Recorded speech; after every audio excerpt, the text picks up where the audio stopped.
Hello everyone. Today we are going to explore one of the most successful yet challenging public health journeys in India.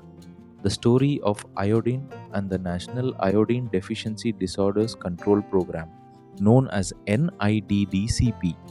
Imagine a single tiny mineral, invisible to the eye, holding the power to shape a child's brain, intelligence, and future. That is the story we are about to uncover. Let us begin by understanding the biological profile of iodine. Iodine was discovered as an element way back in 1811 by Bernard Courtois in France. In the human body, iodine plays an integral role as a trace mineral required for the synthesis of the thyroid hormones, thyroxine known as T4 and triiodothyronine known as T3.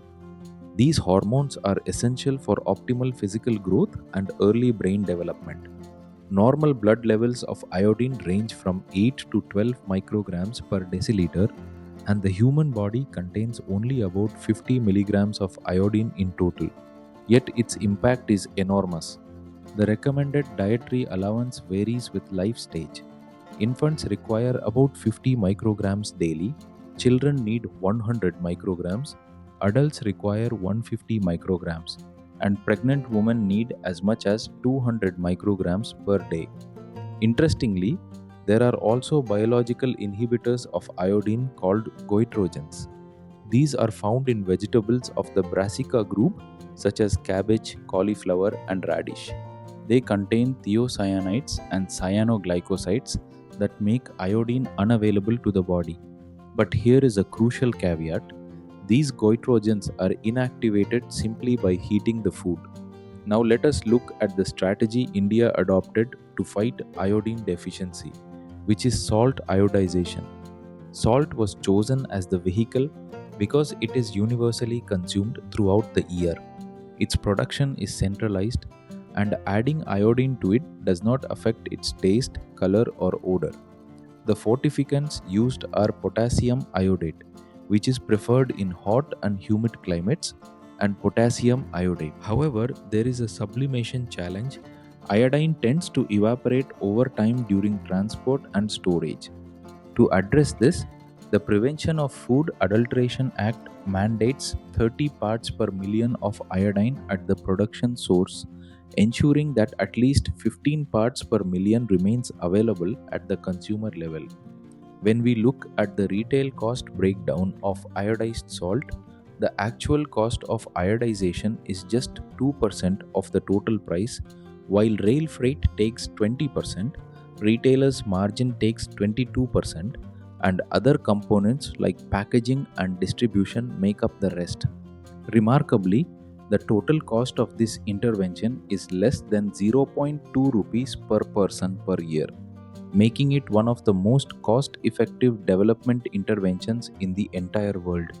So why does this matter so much? This brings us to what is called the iodine deficiency disorder iceberg model. Picture an iceberg where only the tip is visible above water. In this case, only about 1 to 10% of affected individuals show endemic cretinism, which is clinically obvious and severe. Below the surface, 5 to 30% suffer from brain damage and subnormal intelligence, a condition that is invisible but devastating for human resource development. And hidden even deeper, 30 to 70% of the population may suffer from loss of energy due to subclinical hypothyroidism, creating a massive and often unnoticed drag on national productivity. The spectrum of iodine deficiency disorders can actually be viewed as a biological threat scale. At the top, we have Goitre, which comes in grade 1, 2, 3, and multinodular forms. Following this is hypothyroidism, with varying combinations of clinical signs. Then come cognitive and neurological effects, including subnormal intelligence, mental deficiency, delayed motor milestones, and hearing or speech defects. Further down the scale, we find strabismus or squint, which can be unilateral or bilateral, followed by nystagmus. Even more severe are spasticity and neuromuscular weakness. presenting as extrapyramidal spastic diplegia or quadriplegia. At the most severe end lies endemic cretinism, which includes both hypothyroid and neurological cretinism, and finally, reproductive failure, which can result in intrauterine death, spontaneous abortion, or miscarriage. To understand how India responded to this threat, we must look back at the landmark Kangra Valley study conducted between 1956 and 1972. This was a massive community-based prospective controlled trial involving 100,000 school-age children in Himachal Pradesh. Three zones were studied. Zone A received salt with potassium iodide, Zone B received plain salt followed later by iodide, and Zone C received salt with potassium iodate. By 1968, Zone C showed the most dramatic improvement, with goitre prevalence dropping to just 5%, compared to 8% in Zone A and 15% in Zone B. This study proved the superiority of potassium iodate and led to key recommendations including legislative bans on non-iodized salt, government distribution, and price parity. This directly launched the National Goitre Control Program in 1962. However, the initial launch in 1962 was focused exclusively on the Himalayan goitre belt. Soon, an execution gap became evident. There was a severe supply deficit, with only 12 public sector plants catering to just 15% of the actual requirement. There was also low prioritization because goitre was perceived merely as a mild cosmetic problem. But then came what we call the awakening through the Delhi study of 1980, which proved that the problem existed beyond the Himalayan region, and the Indian Council of Medical Research multicentric study, which found 21% goitre prevalence and 0.7% endemic cretinism, even outside the traditional goitre belt. This realization that iodine deficiency was a pan-India public health threat and not just a regional cosmetic issue triggered a nationwide redesign of the program. This leads us to the legislative roller coaster of policy evolution. In 1983, universal salt iodization was adopted, and the private sector was allowed to participate. By 1992, the program was redesigned as NIDDCP to reflect the broader cognitive threat posed by iodine deficiency. In 1997, a mandatory ban on non-iodized salt was enacted, and coverage reached 49%. But tragically, in the year 2000, this ban was lifted due to nationalist campaigns, and iodized salt production plummeted, causing coverage to drop sharply to 30%. Thankfully, in 2005, strong advocacy and survey data from the Indian Coalition for Control of Iodine Deficiency Disorders forced the reinstatement of the ban, bringing coverage back up to 51%. Finally, in 2011, the Supreme Court upheld mandatory iodization, cementing its place in national policy. Before any program can be initiated in a district, certain pre-initiation standards and surveillance indicators must be assessed. First is the prevalence of goitre, a clinical population assessment where the condition is considered endemic if more than 5% of school children are affected.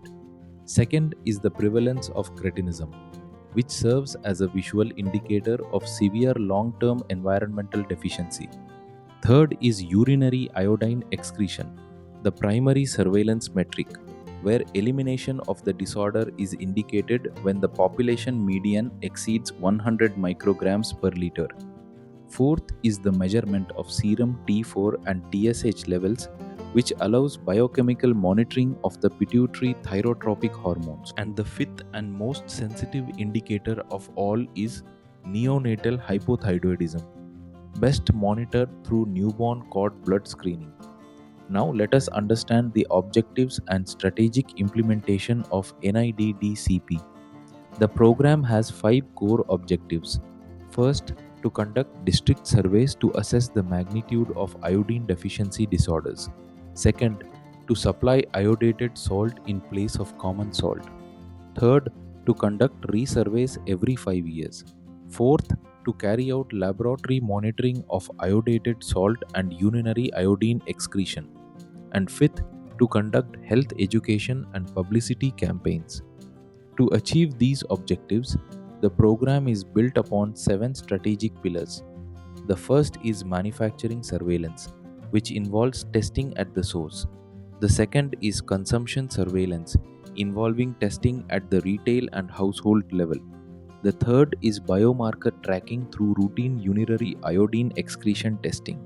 The fourth is neonatal screening, which checks newborn cord blood status. The fifth is central coordination, achieved by strengthening the headquarters cell. The sixth is capacity building through continuous state level training. And the seventh is information, education, and communication through ongoing awareness campaigns. An important milestone in this journey was the integration effort through the 1995 pilot project against micronutrient malnutrition. This project was launched across states including Gujarat, Bihar, West Bengal, Odisha, and Assam. Its strategic goal was to launch mass media information, education, and communication campaigns, and to build a comprehensive nutritional framework alongside ongoing national programs. Under this initiative, several micronutrients were addressed together. For iron and vitamin A, the focus was to assess and improve status across school children, adolescents, non-pregnant women, adult males, and geriatric populations.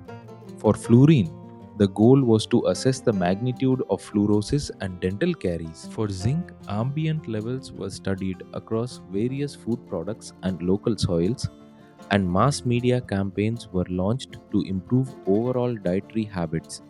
Let us now look at the strategic logistics of the National Iodine Deficiency Disorders Control Program. At the top is the Ministry of Health and Family Welfare. Below it is the Directorate General of Health Services. This is followed by the Central Iodine Deficiency Disorders Cell, which coordinates with the State Iodine Deficiency Disorders Cells and District Health Officers. The Salt Commissioner, based in Jaipur, oversees 824 private manufacturing units. Interestingly, the Ministry of Railways also plays a critical role, granting iodized salt Category B transport priority, second only to National Defence Logistics. At the very last mile, ASHA and Anganwadi workers are responsible for local information, education, and communication activities, distributing salt testing kits and collecting urine samples from the community. The Central Iodine Deficiency Disorders Cell, functioning under the Directorate General of Health Services, acts as the hub for national coordination and control. It performs inter-sectoral coordination, liaising directly with the Ministry of Industry and Ministry of Transport. It carries out state-level synchronization, coordinating various facets of the program across independent state and union territory cells. It builds epidemiological intelligence by undertaking and compiling independent surveys and data. It manages workforce training, imparting specialized technical training to state health personnel.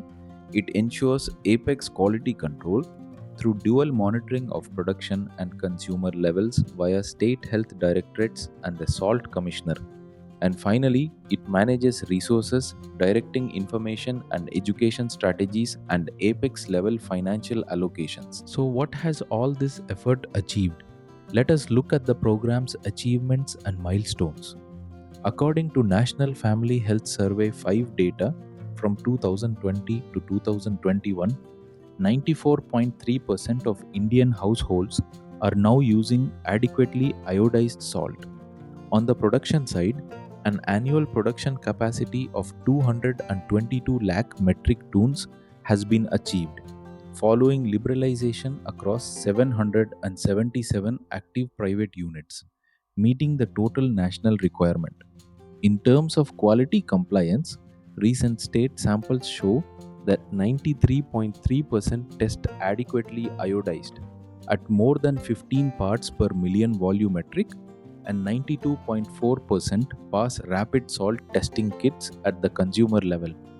Let us now take a strategic assessment through a SWOT analysis of India's iodine deficiency disorder strategy. Among the strengths, we have robust legislative backing through the Food Safety and Standards Act of 2006, which enforces zero tolerance. There are also strong private sector partnerships, and more than 90% universal coverage has been achieved. Among the weaknesses, there are supply chain bottlenecks causing poor coverage in southern states, slow setup of state level iodine deficiency disorder monitoring laboratories, and a lack of resources for last mile consumer level quality control. When it comes to opportunities, there is scope for establishing district level universal salt iodization coalitions, expanding behavior change communication to directly link salt consumption with children's intelligence quotient, and leveraging ASHA networks for final mile delivery. However, there are also threats, including persistent subnational disparities with a 17-point gap between urban and rural coverage, and ongoing vulnerability to misinformation campaigns pushing to lift the mandatory fortification ban. To conclude, let us reflect on three key points. The deficit, which is a geological reality causing a massive hidden spectrum of neurological and developmental damage to human capital. The response, which is the National Iodine Deficiency Disorders Control Program, a true masterclass in public health, fortified by mandatory legislation, universal salt iodization, and intersectoral logistics. And the future, which lies in closing the last mile surveillance gap, modernizing laboratory networks, and combating localized complacency. As we often say, iodine truly is the vaccine for brain development. Hope you have understand about the National Iodine Deficiency Disease Control Program. If you found this video useful, please watch and share with your friends and colleagues. Thank you.